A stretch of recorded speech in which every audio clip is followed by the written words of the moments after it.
ज्यांनी पूर्ववत पहिल्यासारखं सुरू ठेवलं तर मी एकटं काही नाही, जे हे व्यासपीठावर जे मंडळी आहे, व्यसनमुक्ती संघटनेची मंडळी, घंटी वाजू नका कोणी, बंद करा.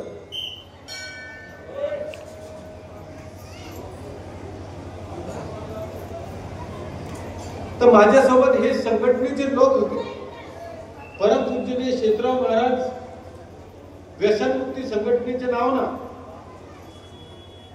आम्ही 2001 मध्ये जसं बाबांनी समाधिस्थ झाले, कारण हे शरीर हे मातीचं शरीर आहे.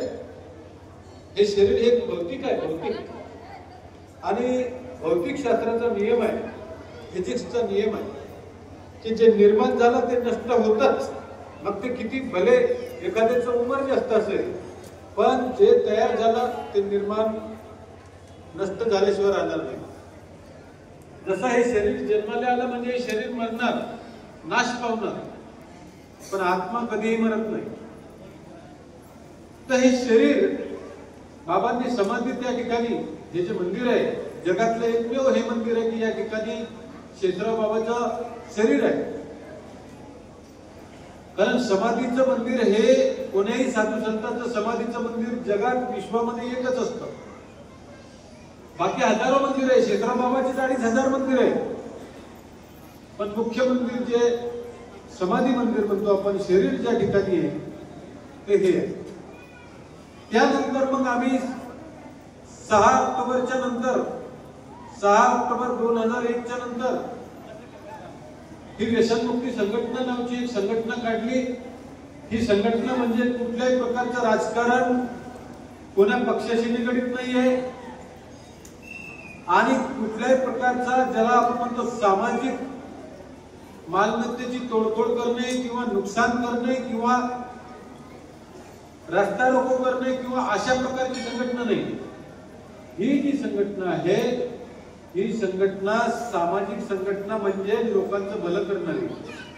आजपर्यंत या 25 वर्षामध्ये, 2001 ते आता 2025 आहे, आजपर्यंत या संघटनेनं कधीही कुणाचं नुकसान नाही केलं, एकाही माणसाचं नुकसान नाही केलं.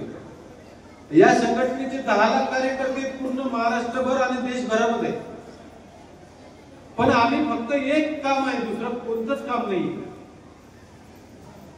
पडलेल्या माणसाला उठून उभं करणे, त्याला माणूस बनवणे, त्याच्यासाठी 2 पैसे खर्च करणे आणि त्याचे आशीर्वाद घेणे, बस एवढंच काम या संघटनेचं आहे. या 25 वर्षामध्ये ही संघटनेचे हे तमाम लोक जे माझ्या सोबत आहेत, 10 लाख कार्यकर्ते, दारू सुटलेले माणसं 3 कोटी आहेत. 1.5 लाख 1.5 कोटी लोकांची दारू शेषराव बाबांनी सोडवली आणि 1.5 लाख लोकांची दारू मी सोडवली. असे या 33 वर्षामध्ये, म्हणजे 25 वर्ष मी काम केलं आणि 8 वर्ष बाबांनी काम केलं. या 33 वर्षामध्ये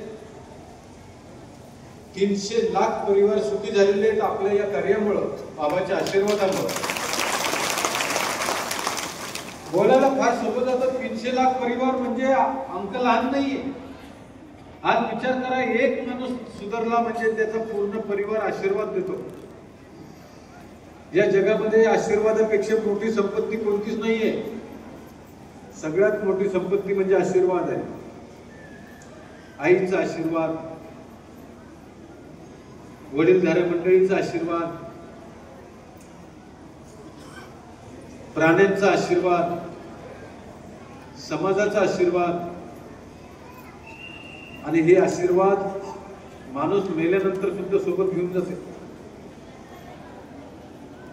बाकी सर्व काही इथे सोडून जाते, फक्त आशीर्वादच सोबत घेऊन जाते. ही गोष्ट खरी. आणि हे आशीर्वाद घेण्यासाठी देव सुद्धा धरतीवर जन्माला आलेले आहेत. नाहीतर भगवान श्रीकृष्ण भगवान विष्णूचे अवतार आहे, पूर्ण अवतार आहे, सर्व शक्तिमान आहे.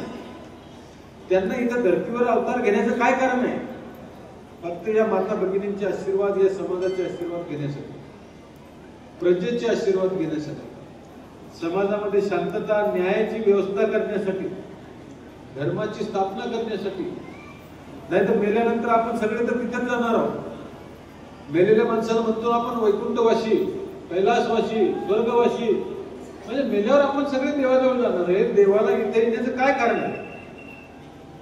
देवाला इथे येण्याचं एकच कारण आहे, फक्त तुमचे आशीर्वाद. संत गजानन महाराज सेवा समर्थ, बाळूमामा असतील, काळूबाबा असतील, जेवढेही संत झाले या जगामध्ये, सगळ्यांनी लोकांचं भलं करण्याचा